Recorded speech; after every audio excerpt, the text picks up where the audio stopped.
आप सभी को राम राम। आज हम बहुत विशेष विषय की चर्चा करेंगे। पिछले सप्ताह हमने देखा कि किस प्रकार ये सिद्ध होता है कि इस सृष्टि में भगवान हैं। वो सर्वोपरि हैं, सबके नियंता हैं और सर्वसमर्थ हैं, क्योंकि उनकी जो रचनाएं हैं वे बड़ी अद्भुत हैं, मानव की बुद्धि के समझ के परे हैं, आश्चर्यमय, अद्भुत हैं। तो भगवान तो हैं, इसलिए हम उन्हें माने, परंतु यदि भगवान हैं तो हम उनको जाने कैसे? क्योंकि सहज स्वाभाविक विचार व्यक्ति के मन में आता है कि ठीक है, भगवान तो हैं, उनको मानने की, उनको जानने की विधि क्या है जिससे हम उन्हें आसानी से समझ सकें, जान सकें। देखिए, ये सिद्धांत है संसार में कि जिन चीजों के बारे में हमें कुछ ज्ञान होता है, थोड़ा बहुत, उसको हम अपनी बुद्धि से, मन से, तर्क से समझना चाहते हैं और समझते हैं। परंतु यदि कोई ऐसी वस्तु है जिसके बारे में कोई ज्ञान नहीं है, जो दिखती ही नहीं है, उसको तो सिद्धांत से उसको आप तर्क वितर्क से समझ ही नहीं सकते कभी भी, क्योंकि जब उसका ज्ञान ही नहीं है किसी को, तो उसमें तर्क वितर्क क्या चलेगा। जैसे यदि है कि समुद्र में विविध प्रकार के जल जंतु हैं, तो उनकी चर्चा हो सकती है, कैसे जल जंतु हैं, कितने प्रकार के हैं, कौन किसको खाता है, कैसे जीते हैं, कैसे मरते हैं, क्योंकि उनके बारे में थोड़ा ज्ञान है हमें। लेकिन यदि पता ही ना हो कि समुद्र ही ऐसा कुछ वस्तु है, कोई पदार्थ समुद्र जैसा कुछ ऐसी चीजें रचना है सृष्टि में, तो वहां तक तो हमारी बुद्धि नहीं जाती। यहां तक कि यदि हमें कोई कहे कि इस सृष्टि में जो 5 चीजें हैं, पृथ्वी, जल, अग्नि, वायु और आकाश, इसके अतिरिक्त कोई छठा तत्व क्या है, तो हम नहीं सोच सकते। वो हमारी कल्पना के परे है, क्योंकि जो चीजें हैं हम उन्हीं के बारे में थोड़ा बहुत जान सकते हैं।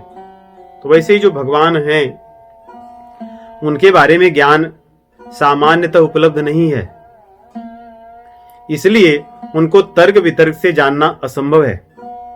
इसलिए हमारे सभी शास्त्रों में पहले से ही जीव को कहा गया है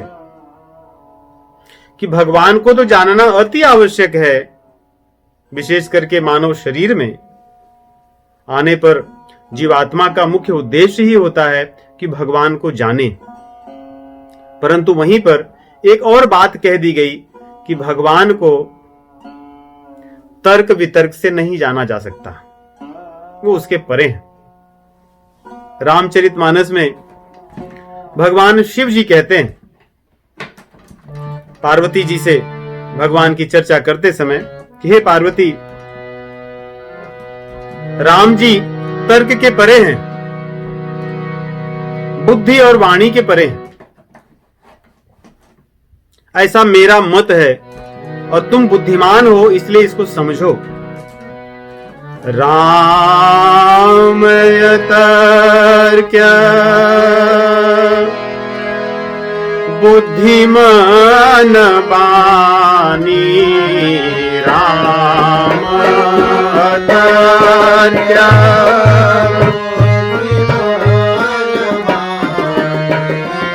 राम तर्क्य बुद्धिमान बानी, राम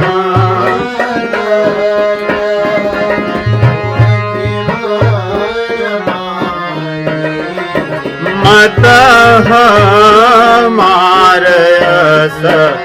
सुनहु सयानी,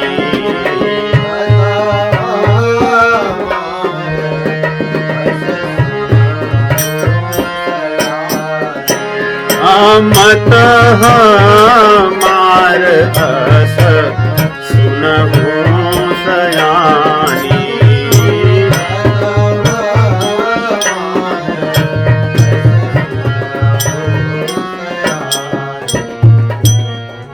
राम अतर्क बुद्धि मन बानी, मत हमार रस सुनहु सयानी। कि भगवान बुद्धि के, मन के, इसके परे हैं, इंद्रियों के परे हैं। क्यों ऐसा है? क्योंकि भगवत गीता में इस सिद्धांत को भगवान कहते हैं। 3 अध्याय में अर्जुन को जब समझाते हैं मन बुद्धि इंद्रियों के बारे में, तो भगवान कहते हैं अर्जुन से कि हे अर्जुन, जो इंद्रियां हैं ये स्थूल शरीर से एक प्रकार से श्रेष्ठ हैं, और इन इंद्रियों से श्रेष्ठ मन है, और मन से श्रेष्ठ बुद्धि है। लेकिन वो, भगवान कहते हैं वो अर्थात आत्मा और परमात्मा, वो बुद्धि से भी परे है। तो जब कोई चीज किसी से परे हो तो वो उसको जान नहीं सकता उसके माध्यम से। जैसे अगर हम हथौड़े से कोई चीज तोड़ना चाहें, परंतु हथौड़ा इतना छोटा हो कि उस वस्तु तक पहुंचे ही ना, तो हम कितना भी प्रयास कर लें, उस हथौड़े के माध्यम से उस वस्तु को नहीं तोड़ सकते, क्योंकि उसकी पहुंच वहां तक नहीं है। भगवान कहते हैं इंद्रियाणि मन पराण्याहुः, इंद्रियाणि पराण्याहुः, इंद्रियेभ्यः परं मनः, इंद्रियाणि पराण्याहुः।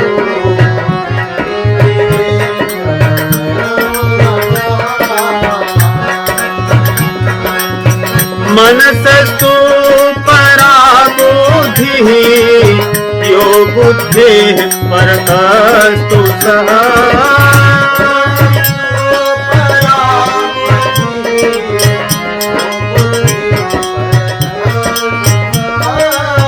मनसस्तु परा बुद्धिः, यो बुद्धेः परतस्तु सः।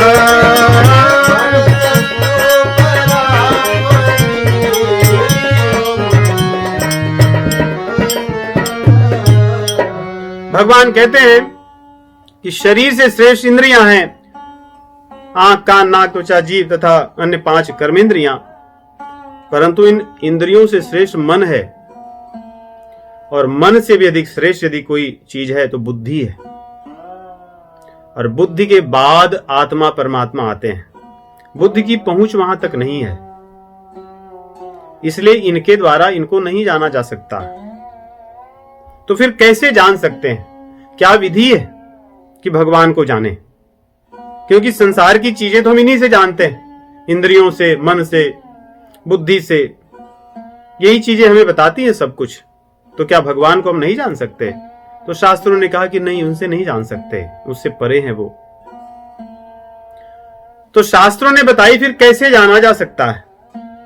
शास्त्रों ने बताया कि सामान्यतः ज्ञान पाने के 4 प्रमाण हैं, उसी से जीव ज्ञान को पाता है। सृष्टि में कोई भी व्यक्ति हो, किसी भी प्रकार का ज्ञान हो, ये 4 प्रकार से ही जाना जाता है। भागवत पुराण में कई स्थानों पर आया है।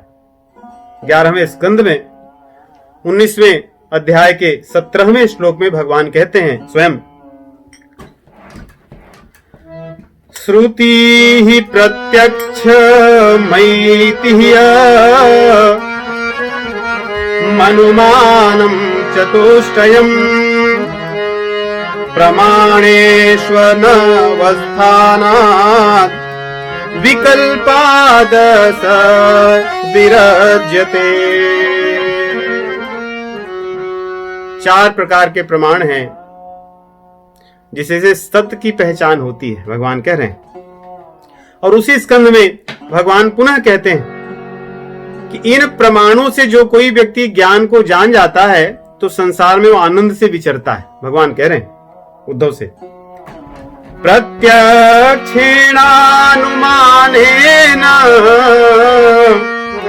निगमेनात्मसंविदा आद्यन्तवद संज्ञात्वा निसंगो विचरेदिहा। तो क्या है ये चार प्रमाण? भगवान कहते हैं कि प्रत्यक्ष प्रमाण पहला है, दूसरा है अनुमान प्रमाण, तीसरा है श्रुति प्रमाण और चौथा है ऐतिह्य अथवा आत्मानुभूति प्रमाण। ये चार ही प्रमाण हैं जिसके माध्यम से किसी वस्तु का हमें ज्ञान होता है, ज्ञान अर्जित करते हैं, चाहे वो सांसारिक हो या कोई भी हो। और इनके माध्यम से कुछ चीजों का ज्ञान हो सकता है और कुछ का नहीं। तो भगवान का ज्ञान किससे होगा और किससे नहीं होगा, और क्यों नहीं होगा और क्यों होगा, इन चार प्रमाणों को हम देखते हैं। तो पहला जो सामान्यतः सभी जीव उपयोग करते हैं वो है प्रत्यक्ष प्रमाण। प्रत्यक्ष अर्थात जो हमें साक्षात दिखे, जिसको हम तुरंत जान सकें, उसमें अधिक हमें बुद्धि लगाने की आवश्यकता न हो, देखते ही पता चल जाए कि हाँ ठीक है। जैसे किसी व्यक्ति को यदि हम सामने उसके सांप रख दें तो उसको और कुछ दिमाग लगाने की आवश्यकता नहीं, प्रत्यक्ष देखता है कि हाँ ये सांप है, यदि उसे सांप का ज्ञान होगा तो, अन्यथा नहीं भी हो सकता है। किसी को हम कोई चीज मीठी दे तीखी दे तो तुरंत चख कर बता सकता है कि मीठी है कि तीखी है। तो प्रत्यक्ष प्रमाण है, देखने से पता चल जाता है। तो क्या भगवान को हम प्रत्यक्ष रूप से जान सकते हैं कि भगवान कैसे हैं, क्या हैं? देखने से पता चल जाएगा। अब भगवान तो हमारे शास्त्रों के अनुसार कभी सूकर बन जाते हैं, कभी कछुआ बन जाते हैं, कभी भिक्षुक बन जाते हैं। इतनी पुराणों में कथाएं आती हैं कि भगवान भिक्षुक बने घूम रहे हैं, कभी वो योद्धा बन जाते हैं। तो जब कोई व्यक्ति इतना बहुरूपिया हो तो उसको प्रत्यक्ष क्या पता चल सकता है? हमें कैसे हम जानेंगे कि यही है? क्योंकि प्रत्यक्ष कोई चीज जानने के लिए हमें अपनी ज्ञानेंद्रियों का ही उपयोग किया जाता है। नहीं, जो हमारी ज्ञानेंद्रियां हैं, आंख, कान, नाक, जीभ और स्पर्श के लिए त्वचा, ये 5 ज्ञानेंद्रियां ही किसी भी बाह्य वस्तु के ज्ञान को व्यक्त करती हैं। क्या भगवान को हम चख कर, देख कर, सुनकर या स्पर्श करके, सूंघ कर बता सकते हैं? असंभव है, क्योंकि वो इसके परे हैं। और वैसे भी देखें तो ये जो हमारी इंद्रियां हैं, हमें लगता है कि बहुत श्रेष्ठ हैं, परंतु ये बड़ी सीमित हैं। इनकी अपनी स्वयं की क्षमता है। इनको इसी प्रकार समझे जैसे किसी घर में हम बड़े घर में हों और उस घर में खिड़कियां लगी हों अलग अलग, और उन खिड़कियों के माध्यम से हम सोचे कि पूरी दुनिया का हम दर्शन कर लेंगे, तो हमारी मूढ़ता है। उन खिड़कियों से हम उतनी चीजों के ही दर्शन कर सकते हैं जो उस दृश्य को दर्शाती हैं, उस खिड़की के माध्यम से। उसके अन्यथा अन्य दृश्य का हम दर्शन नहीं कर सकते, वो सीमित होगा। नहीं, जैसे हमारे विश्व में जो बड़े बड़े रिसर्च हैं, कहते हैं कि वो चंद्रमा पर पहुंच गए और उन्होंने चंद्रमा के बारे में जान लिया। नहीं, जैसे मान लो कि कोई व्यक्ति आए, किसी के घर के बैकयार्ड में एक कोने में एक छोटा सा कैमरा लगा दे और वो बोले कि मैं उस घर के सभी लोगों के बारे में सब कुछ जान गया। ये तो जहां कैमरा लगा है उसकी छोटी सी चीज हो सकता है देखे और देखकर अपने मन से कुछ समझ जाए कि ऐसा ही होगा, परंतु उस घर की सभी चीजों को क्या जान सकता है? चलिए यहां देखते हैं। तो जो इंद्रियां हैं, ये इंद्रियां एक तरह से खिड़कियां हैं, और खिड़कियों से जो चीज देखा जा सकता है वो सीमित होता है, कभी भी पूर्ण दृश्य उसका नहीं दिखता। इसलिए गोस्वामी तुलसीदास जी लिखते हैं रामचरितमानस में, इंद्री द्वार झरोखा नाना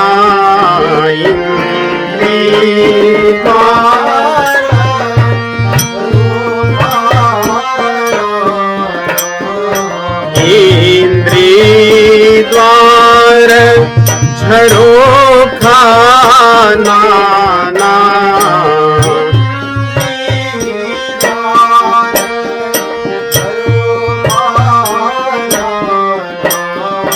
तहाँ तहाँ सुर बैठे करी थाना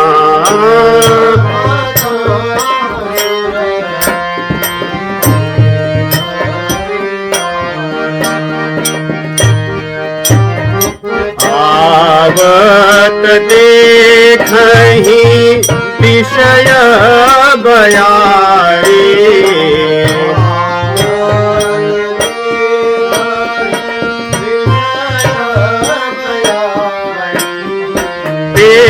हठी देहि कपाट कुभारी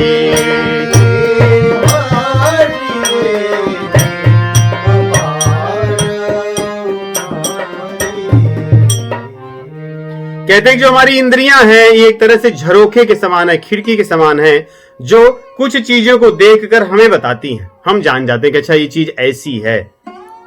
इसलिए उन्होंने कितना सुंदर उदाहरण दिया कि जैसे खिड़की से कोई भी चीज पूर्ण रूप से नहीं देखी जा सकती, वैसे ही इंद्रियों से किसी भी वस्तु के बारे में पूर्ण रूप से जाना ही नहीं जा सकता।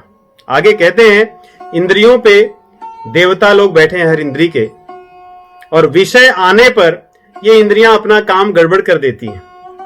नहीं, कोई आदमी बड़ा भूखा हो, उसको भूख का लालच या भोजन का लालच दिया जाए तो अन्य कुछ कार्य कर देता है जो नहीं करना चाहिए। तो लालच में आकर इंद्रियों की कमजोरी के कारण उसके विचार, व्यवहार, आचरण बदल जाते हैं। तो ये बड़ी प्रभावित भी करती हैं। और जैसे खिड़की है, खिड़की के सामने आप लाकर कुछ बड़ा सा पत्थर या बड़े से पेड़ को रख दो या लगा दो, तो जो दिखना था वो भी बंद हो गया वास्तव में। वैसे इंद्रियों से जो देखा जा सकता है वे भी इनकी कमजोरियों के कारण नहीं दिखते यथावत, उसमें भी समस्या है। उदाहरण के लिए यदि हम देखें, आंख तो हमारी यही है और चंद्रमा हमेशा शुभ्र, श्वेत और आनंद में दिखता है। परंतु यदि किसी व्यक्ति को पीलिया का रोग हो जाए तो चंद्रमा क्या उसको तभी भी शुभ्र दिखेगा? तो उसको पीला दिखने लगता है।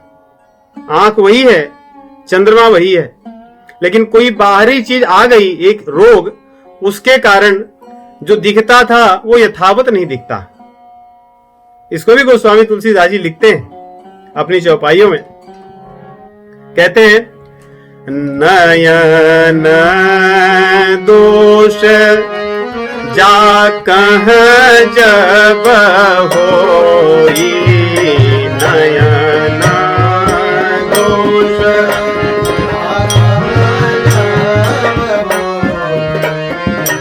नयन दोष जा कह जब होई,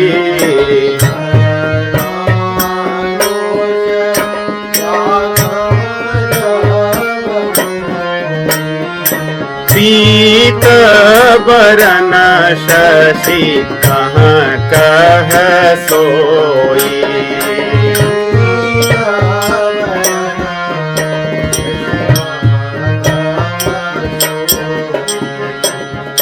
पीत बरन शशि कह सोई। जिसको नयन दोष हो जाए, पीलिया का रोग हो जाए, तो उसको चंद्रमा पीला दिखने लगता है, जबकि है नहीं ऐसा। तो कैसी त्रुटि है इसमें। इसके अतिरिक्त यदि देखें, कोई वायुयान उड़े आकाश में, जब उड़ता है तो हम उसको इतना बड़ा देखते हैं, धीरे धीरे वो छोटा होता जाता है, जबकि वो इतना छोटा है नहीं। और कुछ समय तक देखते रहे तो आकाश से वो अदृश्य हो जाता है, होते हुए भी नहीं दिखता। ये भी इसकी सीमा है कि जो चीजें हैं वे भी हमें या तो वैसी नहीं दिखती या तो नहीं दिखती। ये इसकी समस्याएं। इसके अतिरिक्त भ्रम के कारण भी चीजें ये यथावत नहीं दिखने देता। रेगिस्तान वगैरह में जहां जल न हो वहां पर भी जल दिखता है, नहीं? और यहां पर भी गर्मियों के समय हम जब गाड़ी चलाते हैं तो सड़कों पर ऐसा लगता है कि पानी है, जबकि होता नहीं है। तो न तो पानी है, फिर भी हमारी आंख वही है और वो पानी देख रही है। जब पास में आते हैं तो लगता है हाँ यहां पानी नहीं था। उसी प्रकार शीप में जो चांदी दिखती है, ऐसा लगता है कि शीप के अंदर चांदी है सूर्य की किरणों के पड़ने पर, परंतु होती नहीं है। तो एक इंद्रिय का आप देखिए कि एक इंद्रिय में कितनी त्रुटियां हैं, कितनी उसकी सीमाएं हैं, कितने अन्य परिस्थितियों के कारण उसके जो व्यवहार है वो अलग अलग होते हैं, जबकि ऐसे नहीं होते। तो भ्रम के कारण भी हमें बहुत सी चीजें नहीं दिखती यथावत। उसी प्रकार अगर सुनने का भी लें तो जो चीजें कुत्ते सुन लेते हैं वो मनुष्य सुन ही नहीं पाता, नहीं? इसी प्रकार इसीलिए जो बड़े बड़े इन्वेस्टिगेशन डिपार्टमेंट्स हैं, ये सब उनके पास विशेष प्रकार के कुत्ते होते हैं जो कुछ चीजों को सूंघ लेते हैं, सुन लेते हैं और वो चीजें बता देते हैं। लेकिन मनुष्य इतना बुद्धिमान होकर भी नहीं जान सकता। एक कुछ सीमा की चीजों को ही वो सुन सकता है और उन्हीं को देख सकता है।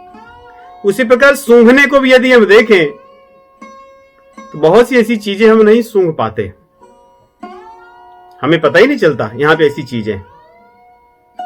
उसी प्रकार स्पर्श के लिए जहां हम बैठे हैं आज इस टेक्नोलॉजी के युग में, सर्वत्र किरणें ही किरणें, रेज ही रेज व्याप्त हैं, इलेक्ट्रोमैग्नेटिक सर्वत्र हैं, लेकिन हमें पता ही नहीं चलता कि यहां पर हैं। तो इस प्रकार हमारी इंद्रियां बड़ी बहुत सी चीजों से बंधी हुई हैं और इनके अंदर त्रुटियां भी बहुत हैं। जैसे जो चीज जैसी वैसी नहीं बताएंगी। जैसे अगर हमारी जीभ को मीठा दिया जाए तो मीठा लगता है, लेकिन कोई व्यक्ति बीमार है, बहुत तेज बुखार हुआ है, ताप हुआ है, पीलिया हुआ है, उसको आप मीठा दोगे तो उसको वैसे ही मीठा नहीं लगेगा जैसे पहले लगता है, तो उसका स्वाद चला जाता है। तो जीवा भी वही है, परंतु स्वाद भी कुछ अलग बताती है। तो इस प्रकार यदि हम देखें तो हर जो हमारी इंद्रिय है वो एक अलग अलग प्रकार की सीमाओं में बंधी है और उस सीमाओं के कारण ही वो किसी भी वस्तु को यथावत कभी नहीं बता सकती। उसकी बड़ी कमजोरियां हैं। तो भगवान के अनुसार यह जो प्रत्यक्ष प्रमाण है इसकी एक सीमा है। इससे संसार की चीजों को ही यथावत नहीं जाना जा सकता। तो इस संसार से परे हम किसको जान सकते हैं? यह संभव है। हाँ, इससे एक चीज जाना जा सकता है आंखों से देखते हुए कि संसार में हर चीज नश्वर है। नहीं, प्रत्यक्ष प्रमाण हमें यह दिखाता है। आज जो बड़े बड़े महल बने हैं, हो सकता है 500 साल 1000 वर्ष पहले वो नहीं थे। और संभव है, संभव नहीं, ये सुनिश्चित है कि 500 साल 1000 2000 वर्ष बाद वो नहीं रहेंगे। सामान्यतः बने हुए लोगों के जो घर हैं वे 150 वर्ष पहले नहीं थे और 150 वर्ष बाद नहीं रहेंगे। ये हम देखते हैं। हमारे सामने बहुत से लोग थे जो चले गए। जो हम हैं हम भी चले जाएंगे और जो हैं पैदा अभी छोटे हुए हैं वे भी चले जाएंगे। ये प्रत्यक्ष प्रमाण है, ये हमें दिखाता है। तो इसके माध्यम से भगवान को थोड़ा सा जाना जा सकता है। कम से कम इस सृष्टि के गुण को, इस प्रकृति को जाना जा सकता है कि इस प्रकृति ये नश्वर है। भगवान कहते हैं उद्धव से कि इस प्रत्यक्ष प्रमाण से ये बात सिद्ध हो जाती है और ये सत्य है। परंतु वास्तविक जो सत्य है भगवान है उनको नहीं जाना जा सकता। वो कैसे हैं, कौन है, क्या है, किस प्रकार के हैं, उनका विचार क्या है, वो क्या चाहते हैं, हमारा कर्तव्य क्या है उनके प्रति, इसको नहीं जान सकते। परंतु प्रत्यक्ष प्रमाण से हम नश्वरता को समझ सकते हैं कि सृष्टि नश्वर है। और आगे दूसरे प्रमाण की बात करते हैं भगवान, वो है अनुमान प्रमाण। ये हम सभी जानते हैं, अनुमान करना। जैसे उदाहरण के लिए देखिए, हम लोग गणित में भी और विज्ञान में भी पढ़ते थे कोई चीज सिद्ध करने के लिए, तो कोई एक चीज सिद्ध कर देंगे कि हाँ ये सिद्ध हो गया, इसलिए ये भी सिद्ध हो गया। और सामान्यतः भी ऐसे चलते हैं कि कोई चीज जिसको इंडक्टिव और डिडक्टिव थियरी वगैरह कहते हैं, कि कोई एक चीज अगर सिद्ध हो गई तो दूसरी को भी हम सिद्ध मान लेते हैं। जैसे उदाहरण के लिए, इस संसार में सब कुछ नश्वर है, जो आया है सो जाएगा, राजा रंग फकीर, कोई सिंहासन चढ़ चला, कोई बांधे जंजीर, ये सिद्ध हो गया, ये हम देख चुके हैं। तो इसका मतलब ये भी है कि जो इस पृथ्वी के परे जो लोक हैं वहां पे भी यही हाल है। हम भले उनको नहीं देखे हैं, लेकिन वे भी नश्वर हैं, क्योंकि एक बात तो सिद्ध हुई कि सृष्टि में सब कुछ नश्वर है। उसी प्रकार स्वर्ग लोक वो भी नश्वर है। तो इस प्रकार अनुमान प्रमाण से यदि कोई एक बात सिद्ध हो तो दूसरी बात को भी सिद्ध मान लिया जाता है, संभव होता है। कहीं दूर पर यदि हमें धुआं दिखे उठता हुआ, तो अनुमान होता है कि वहां पर अग्नि है, अग्नि की उपस्थिति है। कितनी अग्नि है, कब से जली है, हो सकता है इसका हमें भान न हो। वो हानिकारक अग्नि है या किसी ने अपने लाभ के लिए लगाई, हमें ना पता हो, लेकिन अग्नि है ये तो हम अनुमान कर सकते हैं। तो अनुमान प्रमाण से भी कुछ चीजें जानी जा सकती हैं, परंतु इसमें भी बहुत सी त्रुटियां हैं। क्योंकि ये किस पे निर्भर करता है अनुमान प्रमाण? हमारे मन पर, हमारी बुद्धि पर। जो सूक्ष्म शरीर, जो प्रत्यक्ष प्रमाण था, वो अधिकतर स्थूल शरीर और ज्ञानेंद्रियों पर निर्भर रहता है, और जो अनुमान प्रमाण है ये उससे ऊपर सूक्ष्म शरीर पर आधारित होता है। इसलिए कई बार जिनकी बुद्धि बहुत तीक्ष्ण न हो तो उनका अनुमान प्रमाण के अनुसार ज्ञान कम होता है, उन्हें पता नहीं होता चीजें, बार बार वही चीजें देखते हैं, फिर भी वो उससे अनुमान नहीं लगा पाते कि ऐसे ही होगा। क्योंकि सूक्ष्म शरीर, मन, बुद्धि, चित्त, अहंकार, ये इसमें सम्मिलित होते हैं इस ज्ञान को प्राप्त करने में। परंतु ये भी पूर्ण नहीं है, क्योंकि देखिए मन को देखिए, मन कितना परिवर्तनशील है। बचपन में कुछ और था, युवावस्था में कुछ और, उसके बाद की अवस्था में ढलते हुए शरीर में कुछ और वृद्धावस्था में कुछ और। मन तो वही होता है, लेकिन बदलता रहता है। उसी प्रकार बुद्धि देखिए, बचपन से लेकर के वृद्धावस्था तक बुद्धि की कितने उसमें परिवर्तन होते हैं, उतार चढ़ाव आते हैं। कुछ चीजें आज समझ में आती हैं, पहले नहीं आती थी, और कुछ चीजें आज समझ में आ रही हैं, हो सकता है 10 वर्ष बाद वो नहीं समझ में आएंगी, गलत लगेंगी। इसीलिए बुद्धि के द्वारा जाना जाने वाला जो ज्ञान है वो भी स्थिर नहीं रहता, और भगवान सदैव स्थिर रहने वाले हैं। इसलिए जो चीज स्थिर नहीं है उसके माध्यम से जो चीज स्थिर है उसको नहीं जाना जा सकता यथावत, लेकिन हाँ अनुमान किया जा सकता है। क्योंकि अनुमान प्रमाण में बहुत सी त्रुटियां हैं, इसीलिए जितने साइंटिफिक रिसर्च हैं, वैज्ञानिक अनुसंधान हैं, वे कभी ऐसा नहीं है कि जो रिसर्च आज हो गया यही हमेशा रहेगा। नहीं, हर कुछ वर्षों पे उसमें कुछ न कुछ परिवर्तन आते रहते हैं। आज जो चीजें बताई गई थी ये सही है, हो सकता है 5 वर्ष 10 वर्ष बाद उसमें सुधार किया जाए। जो चीजें आज हैं 10 वर्ष पहले वो कुछ और थी, फिर वो रिसर्च करके बताते हैं कि भाई ये नई चीजें इसमें आ गई हैं।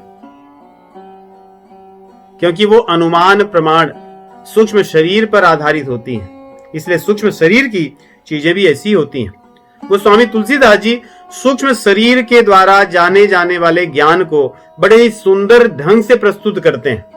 उदाहरण इतने सुंदर देते हैं जिससे बड़े आसानी से समझ में आ जाता है कि सूक्ष्म शरीर से जो अनुमान प्रमाण हम जानते हैं उसके माध्यम से जो अर्जित किया हुआ ज्ञान है वो पूर्ण नहीं हो सकता और भगवान को नहीं जाना जा सकता उसके माध्यम से। गोस्वामी जी कहते हैं, जब जेहि भ्रम दिशि होई खगेशा,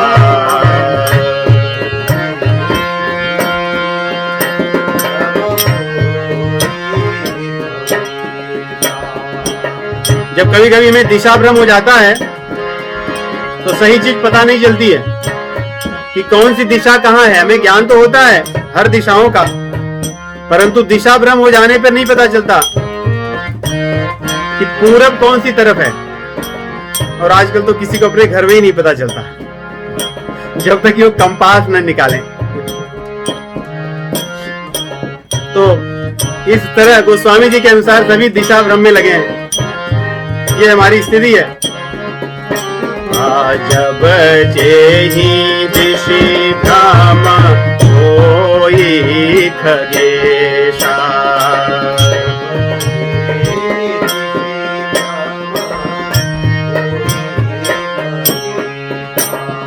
सो कह पश्चिम हुए वो दिनेशा,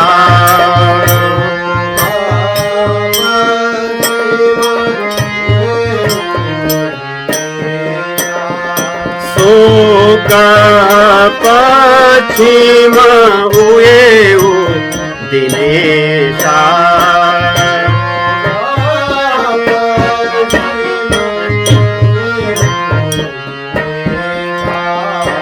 जब दिशा भ्रम हो जाए तो ऐसा लगता है, कोई व्यक्ति कहता है पश्चिम, कोई कहता है यहीं से सूर्य उगते हैं, जबकि ऐसा होता नहीं। उसी प्रकार और भ्रम होते हैं। यदि कोई व्यक्ति नौका पर चढ़ा चला जाए और भ्रम हो जाए तो उसको लगता है कि वो एक जगह खड़ा है और बाकी दुनिया घूम रही है, नगर घूम रहा है, नहीं, जबकि ऐसा होता नहीं है। ये हमारे सूक्ष्म शरीर की स्थिति है, मन बुद्धि चित्त अहंकार की।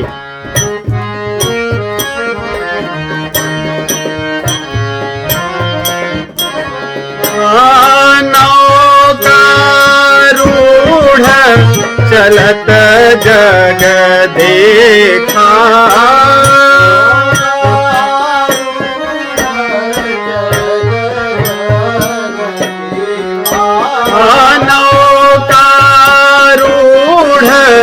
चलत जग देखा,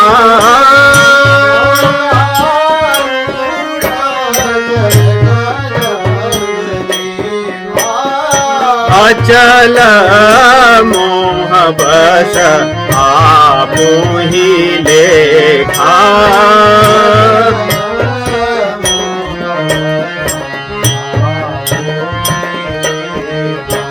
अचल मोह बस आपु ही लेखा।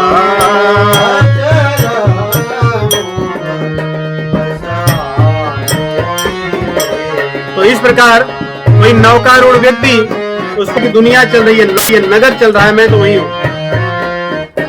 और छोटे बच्चे होते हैं, कभी खेल खेल में गोल गोल घूमते हैं, गोल गोल घूमने पे उन्हें ऐसा लगता है कि पूरे घर महल पेड़ सब घूम रहे हैं, वे नहीं घूम रहे हैं। और यदि उन्हें कोई कहता है कि ये घर घूम रहा है, वो कहते नहीं तुम घूम रहे हो। एक दूसरे को झूठा कहते हैं। कहने का भाव ये है, ऐसे ही बुद्धि से जानने वाले लोग भगवान के बारे में भिन्न भिन्न प्रकार की भ्रांतियां ले आते हैं।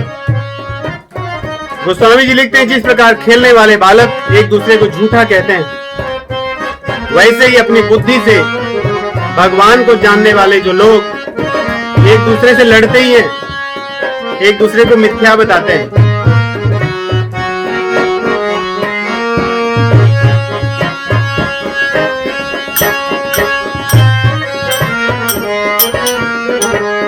बालक भ्रम ही न भ्रम ही गृहादि,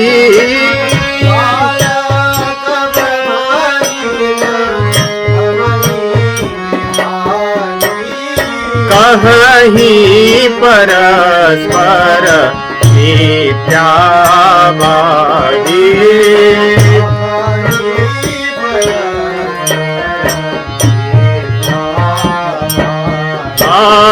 कहीं परस्पर मिथ्यावादी।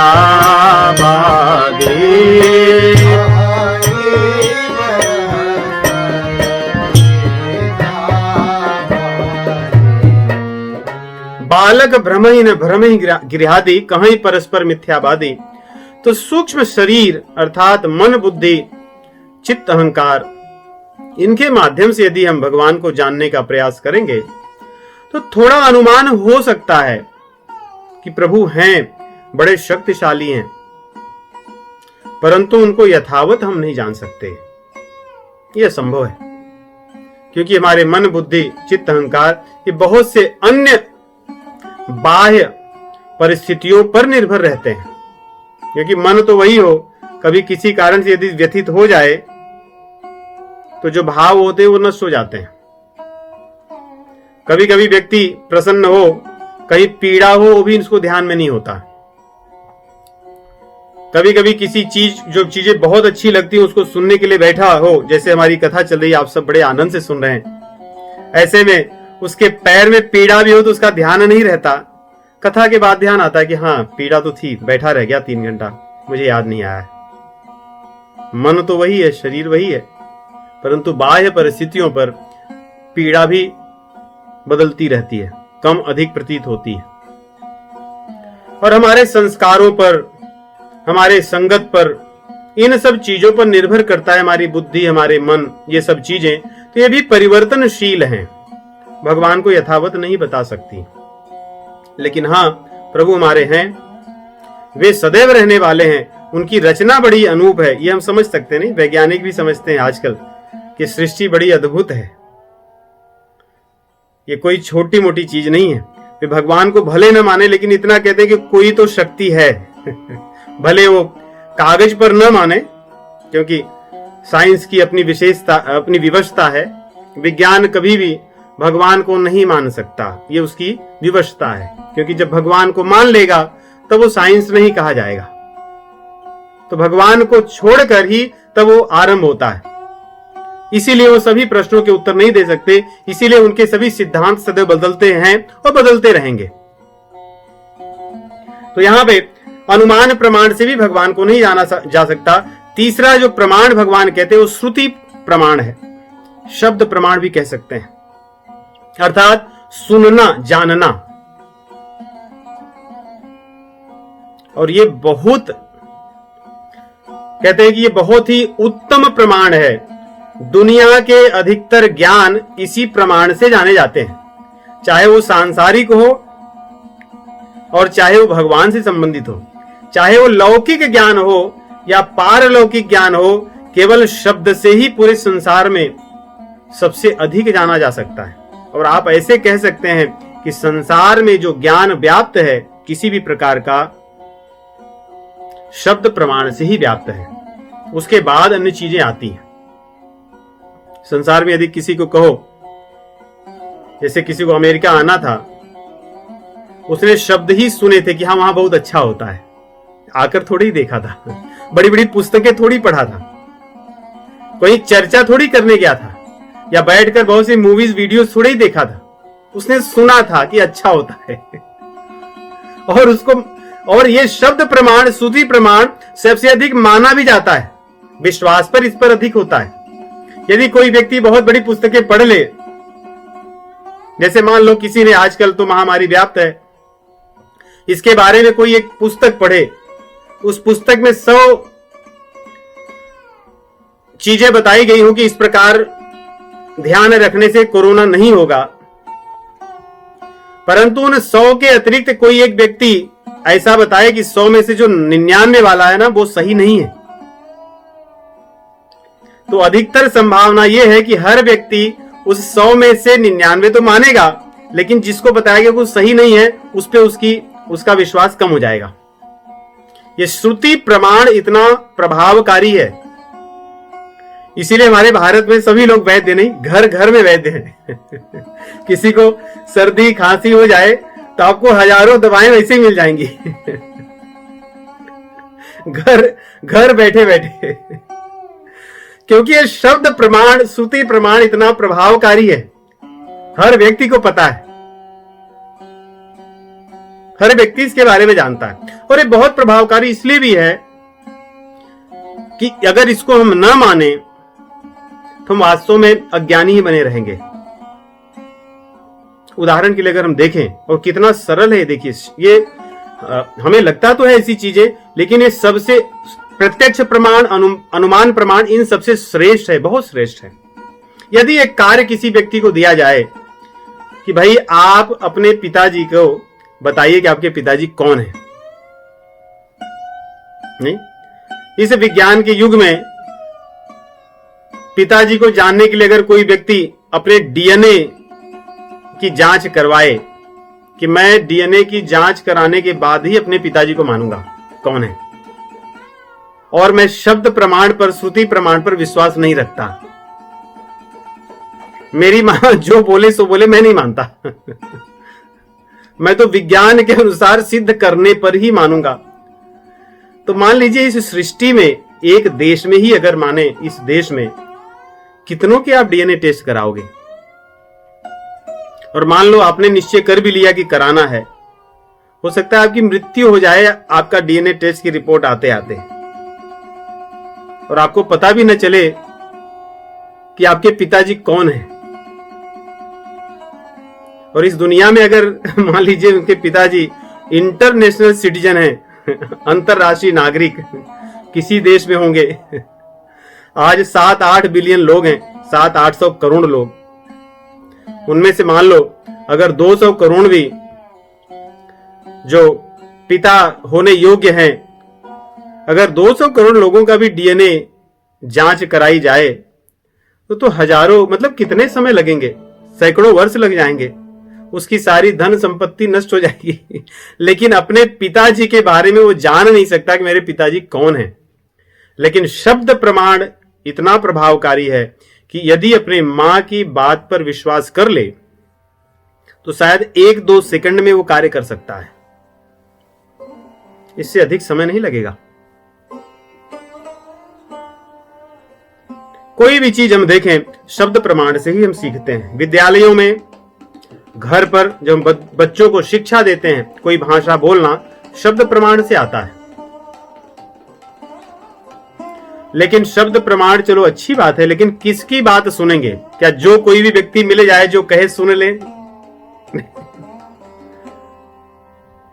यह भी बड़ी एक प्रश्न उठता है कि शब्द प्रमाण है तो बड़ा प्रभावकारी, लेकिन हम देखते हैं कई बार कुछ लोग शब्द प्रमाण में इतने फंस जाते हैं कि वो अपना सर्वनाश कर लेते हैं, जिसकी बात जो सुने उसी के अनुसार चलने लगते हैं। कई घरों में झगड़े हो जाते हैं शब्द प्रमाण से, आप देखे होंगे कई परिवारों में झगड़े चलते रहते हैं। क्यों? कि मैं उस दिन वहां गया था, उनके पिताजी ने मुझसे ऐसा कहा कि आप ऐसा बोले थे। ये शब्द प्रमाण है नहीं न तो उसने अपने कान से सुना, न तो वो किसी प्रकार से उसके पास कोई साक्ष्य है, परंतु शब्द प्रमाण वो इतना तेज है कि मैं उनके घर गया था, उनके पिताजी ने कहा कि आप मुझे ऐसे शब्द बोले थे उस दिन। बस वो व्यक्ति और कुछ नहीं मानता, बस उस बात को मान लेता है, और उस शब्द प्रमाण से उसके घर में एक नया इतिहास शुरू होता है। तो ये भयंकर भी है बहुत। यदि हम जगह जगह जाते रहें, कोई व्यक्ति मिल गए ऐसे ही, मान लीजिए किसी को खांसी आ रही है, और ऐसे ही कोई व्यक्ति, एक सामान्य कोई मिल गया, उसने एक दवाई की नाम लिख कर दे दी कि आप इस दवाई को लीजिए, इससे आपकी खांसी दूर हो जाएगी, और वो व्यक्ति डॉक्टर नहीं है, तो क्या उसकी बात को मान लेना बुद्धिमत्ता है? मूढ़ता होगी। परंतु यदि वही चीज एक डॉक्टर लिखकर आपको दे दे तो आप उसको तुरंत मान लोगे, और न मानना मूर्खता है। भले वही दवाई हो, जो व्यक्ति ने लिखा था, जो डॉक्टर नहीं था, दवाई वही होगी, परंतु एक डॉक्टर के लिखने में और एक उस सामान्य व्यक्ति जो डॉक्टर नहीं, उसके लिखने में बहुत अंतर है। तो कौन सा ज्ञान किसके माध्यम से हम सुनते हैं, यह बहुत आवश्यक है। भले ज्ञान वही हो, परंतु यदि सही स्रोत से नहीं आ रहा है, सही व्यक्ति से नहीं आ रहा है, तो वो हमारा हानि भी कर सकता है। जैसे हम किसी सामान्य व्यक्ति को विश्वास किए, एक दिन उन्होंने दवाई लिख कर दे दी तो हमने ले लिया, हम तो ठीक हो गए। अगले दिन कोई और चीजें हमारी समस्या थी, उन्होंने एक दूसरी दवाई लिख कर दे दी जबकि वो दवाई सही नहीं थी। हम अगर ले लिए और हमें वो हानि कर दी, हम तो किसी से कह भी नहीं सकते कि हमने इस दवाई के कारण बीमार हुए। तो लोग बोलेंगे भाई मूर्ख आप हो, क्योंकि आपने डॉक्टर की सलाह के बिना ही दवाई ले ली। परंतु अगर कोई डॉक्टर गलत दवा लिख कर दे दे, तब भी आप या उस डॉक्टर को कुछ किया जा सकता है जिससे औरों का हानि न हो। तो इस प्रकार यदि हम देखें तो शब्द प्रमाण है तो बहुत ही प्रभावकारी, परंतु इसमें भी विवेक की आवश्यकता है कि हम किसकी बात को सुनते हैं और किसकी बात को नहीं सुनते। हमारे शास्त्रों ने शब्द प्रमाण को ही श्रेष्ठ माना है भगवान को जानने के लिए। इसीलिए शब्द प्रमाण ही वेदों के रूप में, पुराणों के रूप में, इतिहास के रूप में रचे गए हैं। इतिहास अर्थात रामायण और महाभारत, ये शब्द प्रमाण है। हमें सभी अन्य स्थानों पर लिखी हुई चीजों को मानकर भगवान को जानने के लिए प्रयास करने के लिए मना किया गया है। जो इन शास्त्रों में लिखा गया है उनको मानकर भगवान को जानना चाहिए, क्योंकि ये शब्द प्रमाण है। किनके शब्द प्रमाण है ये? जैसे डॉक्टर का शब्द प्रमाण होता है। क्यों? क्योंकि डॉक्टर ने बहुत वर्षों तक मेहनत से पढ़ाई की है, फिर जाकर के वो डॉक्टर बना है, और अब जो कहता है वो सबके हित के लिए होता है। वैसे ही हमारे ऋषियों ने, जिन्होंने उस ज्ञान को अर्जित किया है, जिन्होंने भगवान को अनुभव किया है, उन्होंने इन शब्दों को लिखा है। ये उनके शब्द प्रमाण हैं, इसलिए बड़े प्रभावकारी हैं। इनको मानने से शब्द प्रमाण के माध्यम से भगवान को जानना सरल है। लेकिन हां, शब्द प्रमाण में भी एक कमी है। वो कमी ये है कि जब तक शब्द प्रमाण का हम अपने जीवन में प्रयोग नहीं करेंगे, तब तक उस चीज को नहीं जान सकते। नहीं, हमें किसी डॉक्टर ने दवाई लिखकर दे दी, हम उसको लाकर घर में रख दिए, शब्द प्रमाण तो सही था, परंतु उस दवाई का हमने सेवन नहीं किया। इसलिए सेवन करना आवश्यक है, और सेवन करने के लिए ही जो चौथा प्रमाण है, कहते हैं आत्मानुभूति प्रमाण या ऐतिह्य प्रमाण। भगवान कहते हैं कि जो शब्द प्रमाण हैं उनको आप अपने जीवन में अनुभव कीजिए, उनको साधना के रूप में ले आइए, उस मार्ग पर चलिए। जब उस मार्ग पर चलोगे तो आपको अनुभूति होगी। तब जो शब्द लिखे गए हैं उन शब्दों पर आपका विश्वास बढ़ेगा। जैसे जैसे बातें बताई गई हैं वैसे वैसे आपके दर्शन होंगे। इसीलिए तो ये शब्द प्रमाण अनादिकाल से हैं। कोई कह सकता है कि वेद कब लिखे गए? कोई नहीं कह सकता। कुछ लोग उद्धृष्टता करते हैं कि 5000, 8000, कुछ लोग 12-15 वर्ष इतना बताते हैं। कोई ये नहीं कहता कि 500 साल, 1000 साल, नहीं। कोई व्यक्ति 10-20 हजार वर्ष ही बताता है, उससे अधिक ही बताते हैं। परंतु शास्त्र स्वयं कहते हैं कि अनादिकाल से हैं, क्योंकि जो वस्तु अनादिकाल से होती है उसी का ज्ञान अनादिकाल से होता है। नहीं, जो सभ्यताएं आती हैं और चली जाती हैं, इसलिए उनके ज्ञान कुछ समय रहते हैं फिर लुप्त हो जाते हैं, परंतु भगवान तो अनादि हैं, वे सनातन हैं, इसलिए उनका ज्ञान तो सनातन अनादि रहता है। इसलिए हमारे शास्त्र भी अनादि हैं। उनको हम नहीं कह सकते कि इस समय लिखे गए, ये मुनियों ने अनुभव करके उसमें लिखा है। इसलिए हमें उसको पालन करने से ही ज्ञान प्राप्त होगा। तो इस प्रकार प्रत्यक्ष प्रमाण, अनुमान प्रमाण से भगवान को हम नहीं जान सकते। शब्द प्रमाण से भगवान को समझा जा सकता है, अनुगत तत्व को जान सकते हैं। जैसे हमें कोई मालपुआ बनाकर दे तो हमें पता चलता है कि उसके अंदर चीनी या गुड़ डाला गया है, भले हम उसमें चीनी या गुड़ को नहीं देख रहे हैं कि दिखता है, मालपुए में चीनी गुड़ नहीं दिखता, परंतु उसके सेवन करने से पता चलता है कि चीनी गुड़ है, भले हम उसको न देखें हो। तो हमारे अंदर लालसा उठती कि भाई ये चीनी गुड़ होता कैसे है, जिसके कारण इतना ये आनंद दे रहा है मुझे, मैं जानना चाहता हूं, मैं देखना चाहता हूं। वैसे ये शब्द प्रमाण हमारे जो शास्त्र हैं, पुराण हैं, ये मालपुआ की तरह है। इसमें आनंद आता है, देखने में हमें बहुत रुचि बढ़ती है, एक आश्चर्य होता है, लगाव होता है। तब हम उस दिशा में जानने लगते हैं कि प्रभु इतने अच्छे हैं, इन्होंने ऐसा अनुभव किया है, मुझे भी करना है, मैं भी पाना चाहता हूं।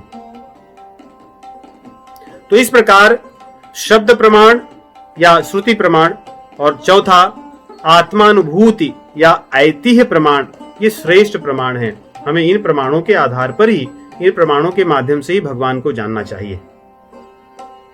एक छोटी से दृष्टांत से हम समझेंगे इसको कि किस प्रकार ये शब्द प्रमाण और ऐतिह्य प्रमाण, ये दोनों में ऐतिह्य प्रमाण ही श्रेष्ठ है। जो चौथा प्रमाण है वो श्रेष्ठ है, अनुभूति वाला। ठीक, तो देखिए एक मेढक का परिवार था। तो जो एक मेढक का परिवार था, उसमें से एक मेढक निकल करके विदेश चला जाता है और वो समुद्र के पास रहने लगता है, और बाकी जो उनके परिवार थे वो उसी कुएं में रहते थे जहां सब लोग प्राचीन काल से रहा करते थे। इसीलिए कभी कभी कूप मंडूप कहते हैं ना, कुएं का मेढक। तो जो समुद्र के पास रहने वाले जो मेढक थे, मान लीजिए उनका नाम दादाजी रखते हैं। तो दादाजी मेढक बहुत समय के बाद अपने परिवार के पास लौट कर आते हैं। उनका स्वागत हुआ, सब कुछ हुआ, और कहने लगे कि मैं चाहता हूं कि आप सब लोग भी मेरे साथ उस समुद्र के पास, उस विदेश में चलिए, वहां बहुत आनंद है, बहुत विशाल है, वहां की बात ही निराली है।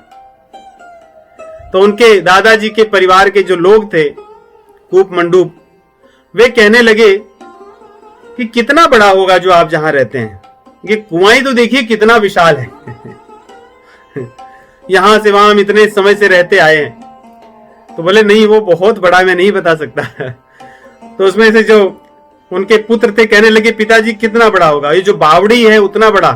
बोले नहीं बेटे, वो बहुत बड़ा है। तो कहते हैं चलो हम लोग बाहर चलते हैं, सबको बाहर लेकर के जाते हैं। एक सरोवर रहता है, तालाब, सर, कहते हैं इतना बड़ा होगा।